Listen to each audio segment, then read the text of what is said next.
Salam, jumpa lagi bersama dengan kami dalam acara Bisik, Bincang-Bincang Asik.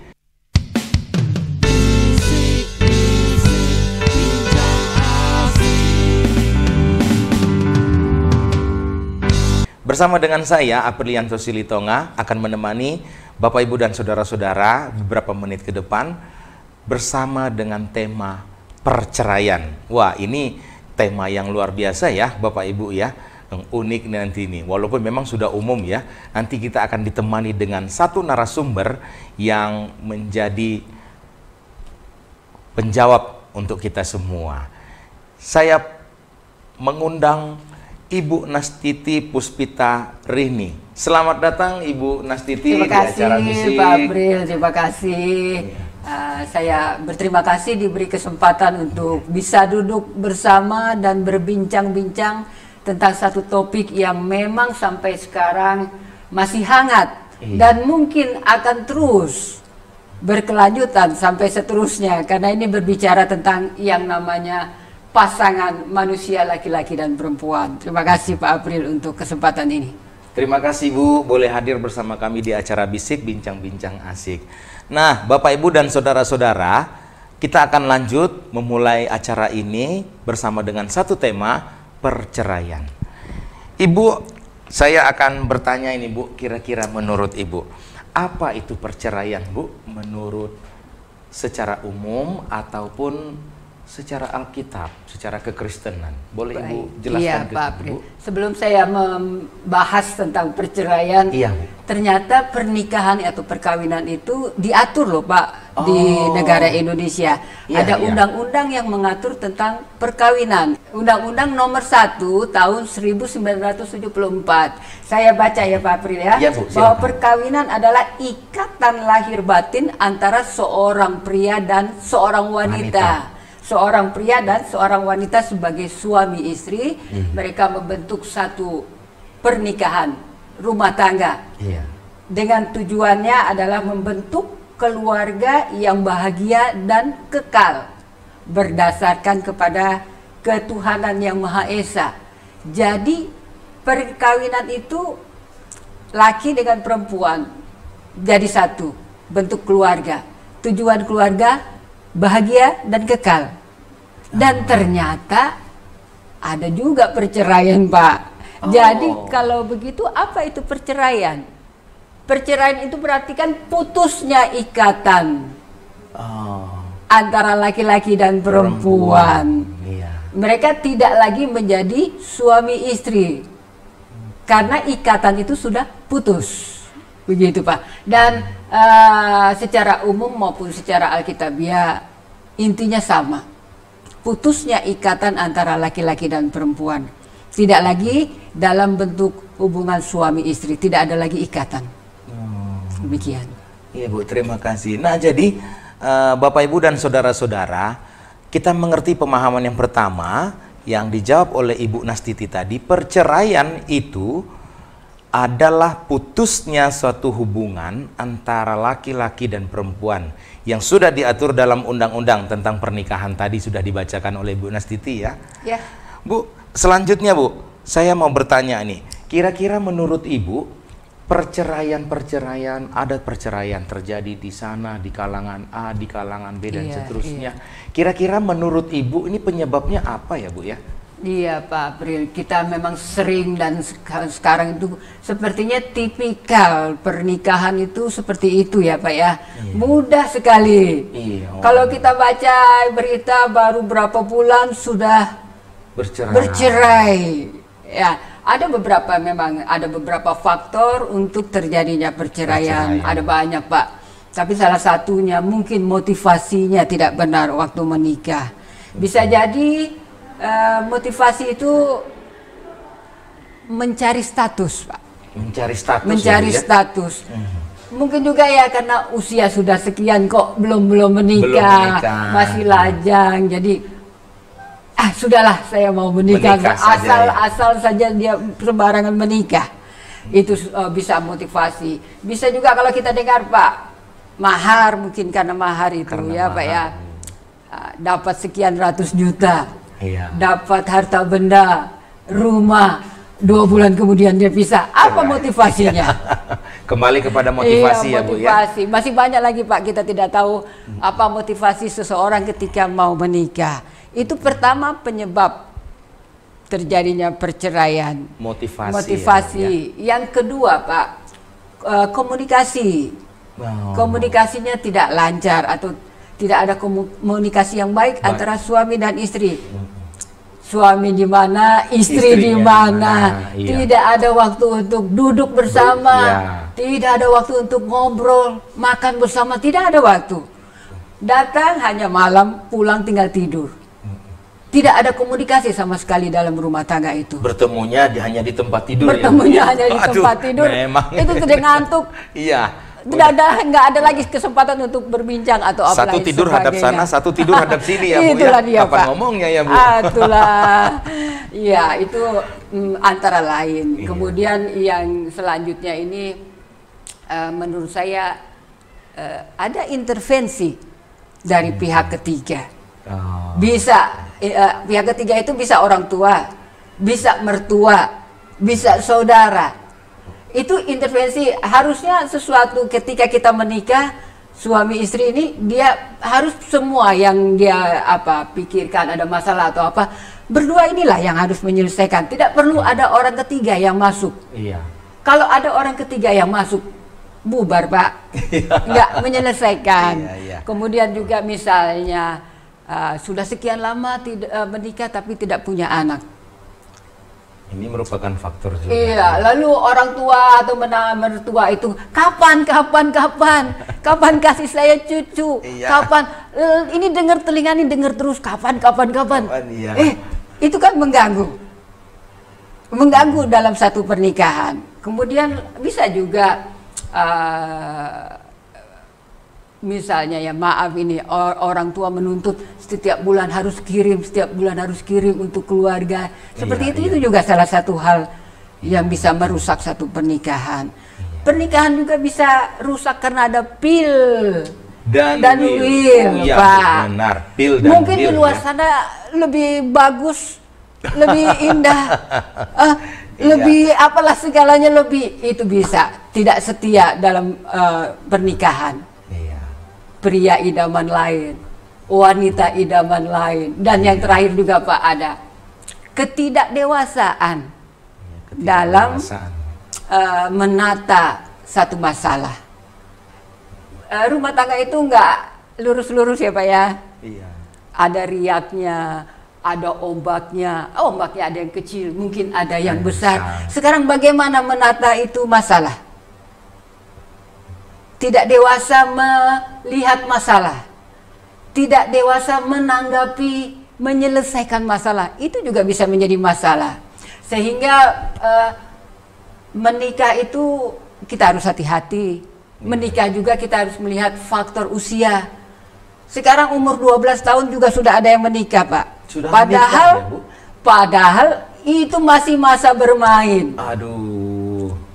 Masa untuk dia bergaul sana sini dengan kawan-kawan, tapi sudah urus rumah tangga. Yang seharusnya dia bermain ya. Dia tidak akan bisa dewasa Pak dalam menyelesaikan atau melihat satu masalah. Masih kecil sudah punya anak. Jadi, bagaimana itu Pak? Iya. Ini faktornya ya. Ini yang menyebabkan ya Bu ya. Iya. Ini banyak faktor, antara lain itulah yang saya sebutkan Pak. Ini yang menyebabkan terjadinya perceraian. Iya. Jadi pemirsa, kita sudah belajar sedikit ini. Jadi jangan cepat-cepat nikah. Kalau cepat-cepat nikah nanti seperti ibu bilang itu, ngambil keputusan pun menyelesaikan masalah ndak tahu, yang akhirnya bercerai. Bu, saya mau bertanya lagi nih Bu, apakah menurut ibu perceraian di kekristenan itu diperbolehkan Bu? Waktu kita menikah itu Pak, di gereja itu ada janji pernikahan ya Pak ya. Oh iya, betul. Di hadapan pendeta sama jemaat kan iya, Pak. Betul, Bu. Menerima suka maupun duka. Jadi jangan terima sukanya aja. Dalam susah ataupun senang kita harus terima dia. Jangan waktu dia sakit kita lari. Hanya senangnya kita terima. Senangnya yang kita ambil iya, kita senangnya kita ambil, lalu waktu dia menderita, dia sakit, lalu kita tinggalkan dia. Pak, di Matius itu, Matius pasal yang ke-19 ayat 6 dan juga Markus 10 ayat yang ke-9. Apa yang sudah dipersatukan Allah tidak bisa dipisahkan oleh manusia. Wow, luar biasa. Iya, jadi intinya tidak bisa atau tidak ada yang namanya perceraian. Di dalam Maleakhi 2 ayat 16 juga katakan, Tuhan bilang, aku membenci perceraian. Kata benci itu tingkatannya itu lebih tinggi ya Pak ya daripada tidak suka. Tidak suka. Berarti kalau Tuhan bilang, aku membenci perceraian, berarti Tuhan sangat-sangat tidak suka. Nah, sekarang begini Pak, tujuan hidup kita itu apa Pak? Bukankah mau menyenangkan hati Tuhan? Iya, betul. Memuliakan Tuhan. Sekarang kita melakukan sesuatu yang dibenci oleh Tuhan. Ya kan Pak? Iya. Misalnya bercerai kan dibenci sama Tuhan. Iya. Kita lakukan. Apakah itu memuliakan Tuhan? Apakah itu menyenangkan Tuhan? Iya, begitu Pak ya. Jadi jelas di dalam firman Allah bahwa Allah membenci yang namanya perceraian. Terima kasih Bu jawabannya Bu. Jadi Bapak Ibu dan saudara-saudara, ingat Tuhan sangat membenci. Itu tadi Ibu Nastiti sebutkan bahwa Tuhan membenci sekali. Membenci itu di atasnya tidak suka. Jadi Bapak Ibu dan saudara-saudara, jangan pernah ada perceraian. Sangat dibenci oleh Tuhan. Kalau sudah benci Tuhan, kita tidak memuliakan Tuhan lagi di situ. Wah, terima kasih Bu Nastiti, luar biasa jawabannya. Bu, saya masih penasaran ini Bu, tentang ada orang yang sudah melakukan perceraian, lalu dia menikah kembali Bu. Menurut Ibu itu gimana kira-kira Bu? Iya, kembali ke nomor 3 tadi pertanyaan itu ya Pak ya, bahwa tidak ada perceraian kan begitu Pak. Nah, perkawinan itu kan institusi yang pertama yang dibentuk oleh Allah dalam Kejadian 2. Allah sangat berkenan kepada perkawinan, dan kita juga harus menghormati ketika kita masuk dalam rumah tangga pernikahan itu. Kita harus bersikap hormat, menghargai akan namanya satu pernikahan. Maka dalam Markus ayat yang ke-10 itu dikatakan, kalau kamu menceraikan istrimu, lalu istrimu menikah lagi dengan orang lain, dia sudah berzina. Sama juga, laki-laki, istri menceraikan suaminya, lalu dia menikah lagi dengan laki-laki lain, dia juga sudah berzina Pak. Jelas dalam firman Tuhan ini bahwa perceraian kemudian menikah lagi itu adalah perzinahan. Karena tidak ada yang namanya perceraian Pak. Hanya maut yang memisahkan. Hanya maut yang memisahkan. Sehingga kalau misalnya salah satu dipanggil Tuhan, kemudian yang satu itu dia tidak sanggup untuk hidup sendiri, silahkan dia menikah, tidak masalah. Tapi ingat, maut dulu Pak. Maut memisahkan, kemudian dia tidak sanggup untuk hidup sendiri, dia mau mencari pasangan hidupnya, silakan. Wow. Terima kasih Bu. Jadi dalam kekristenan hanya maut yang bisa memisahkan itu. Jadi selebihnya daripada itu disebut dengan zina. Ya Bu ya? Iya. Wah, itu suatu pelanggaran yang Tuhan tidak senangi itu. Bu, ini saya mau bertanya lagi soal ketika ada satu pasangan yang beda iman ya Bu ya? Iya. Beda iman, lalu tiba-tiba pasangan ini bercerai. Bolehkah Bu? Iya Pak April. Waktu dia pacaran tuh kan dia tahu tuh agamanya apa. Oh iya. Iya, dia betul, dia tahu. Waktu pertama sebelum menikah kan sudah dibilang, pasti orang tuanya bilang, nah itu agamanya berbeda, tidak seiman. Pasti dia ngotot, dia bilang tidak apa-apa, tidak masalah, nanti dia kita bawa. Iya. Betul kan Pak? Itu jadi alasannya. Kemudian masuk dalam pernikahan. ternyata setelah menikah ada masalah atau ada riak-riak yang tadi saya sebutkan. Itu yang sekarang dijadikan alasan. Saya ceraikan karena tidak seiman. Ini anak orang loh Pak. Iya. Anak orang ini. Nggak semudah itu kita lepaskan dia. Tidak semudah itu. Karena ini rentetannya panjang. Ketika kita pisahkan atau menceraikan dia. Itu yang menjadi masalah di belakang itu. Yang dampaknya itu anak. Iya. Kemudian keluarga juga pasti berdampak. Dampak juga bisa terjadi pengangguran. Berdampak juga bisa terjadi perzinahan. Wah, besar sekali dampaknya. Iya, dampaknya juga bisa terjadi free sex dan masih banyak lagi dampak.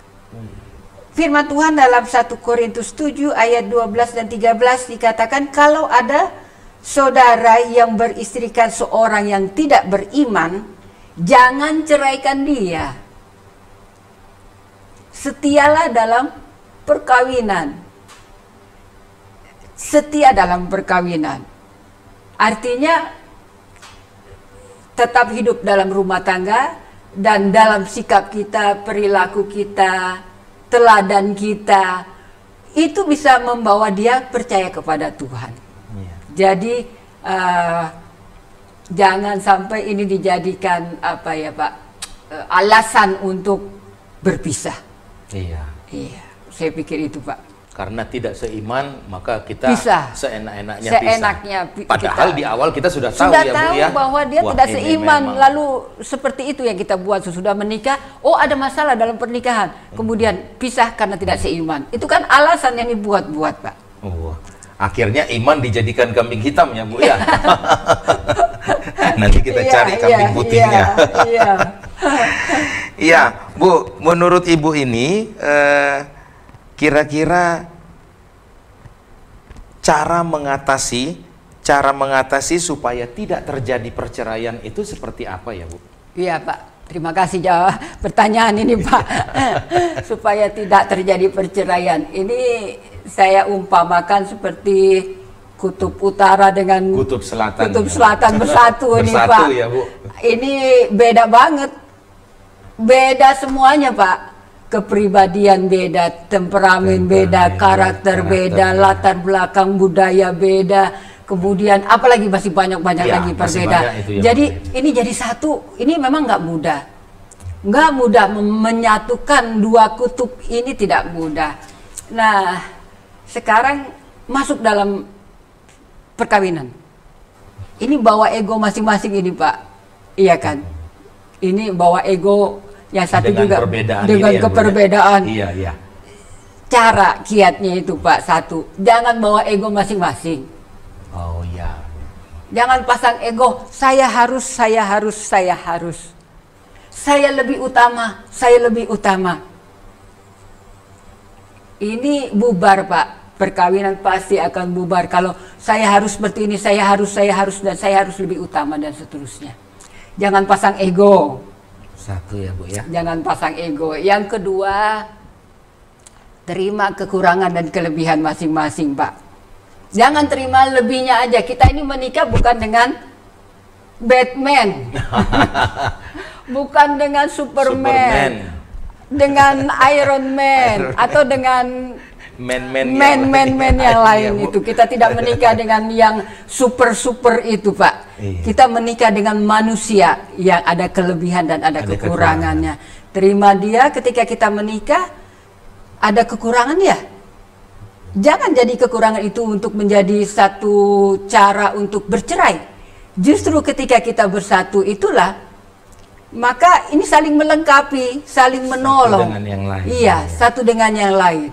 Saling melengkapi, ditolong satu dengan yang lain. Jadi terima segala kekurangan dan kelebihan masing-masing. Yang selanjutnya Pak, jangan sungkan untuk berbicara atau menyampaikan kata maaf. Maaf itu biasanya sulit sekali kita untuk bicara loh Pak. Padahal kita ini manusia tidak sempurna kan Pak. Iya. Ada kekurangan, kadangkala kita merasa betul, tapi sebetulnya salah. Apa salahnya kita katakan maaf, saya salah. maaf itu sulit, tetapi ini kunci. Iya, iya. Kunci dalam satu pernikahan. Dan yang terakhir menurut saya kiat untuk tidak terjadi perceraian, ada goal, Pak. Ada goal yang harus kita mau kerjakan dalam hidup bersama suami istri. Harus ada perencanaan. Punya anak juga kita harus rencanakan, punya anak berapa.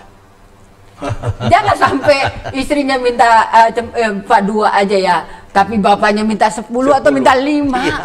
Itu kan harus duduk bersama, kita menikah, nanti anak kita berapa, itu juga harus direncanakan. Perencanaan ke depan juga apa yang akan kita buat, kita juga harus rencanakan, ada goal.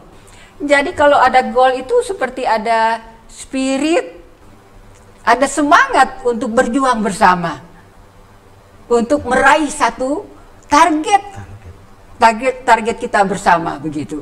Jadi itu saya pikir kiat untuk kita menjaga supaya tidak terjadi perceraian, kita juga harus punya goal. Ke depan tuh kita mau seperti apa rumah tangga kita. Iya. Oke Bu, terima kasih Bu. Memang jawabannya luar biasa dari Ibu Nastiti. Jadi Bapak Ibu dan saudara-saudara di rumah, dimanapun berada, mari kita perhatikan kiat-kiatnya Ibu Nastiti. Supaya tidak terjadi perceraian, satu, hilangkan ego. Jangan ada ego di dalam rumah tangga. Yang kedua, harus menerima kelebihan dan kekurangan dari setiap pasangan yang ada. Yang ketiga, jangan lupa, ini hal yang kecil, tapi ini bermakna loh Bapak Ibu dan saudara-saudara. Mengucapkan kata maaf. Kecil tapi punya makna yang besar di depan. Baru yang keempat, kita harus punya goal. Ini kiat-kiat yang disampaikan oleh Bu Nastiti yang bisa kita pelajari hari ini. Bu Nastiti, terima kasih. Pak. Ini pertanyaan terakhir dari saya, Bu Nastiti.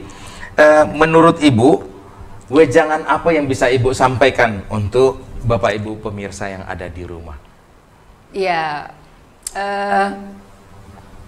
Pak April, kita ini manusia ya Pak ya, ada ego, ada juga emosi, karena kita punya perasaan Pak.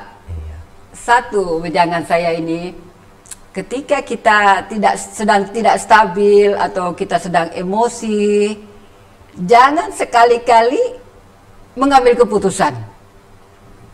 Jangan sekali-kali kita mengambil keputusan pada waktu kita belum stabil.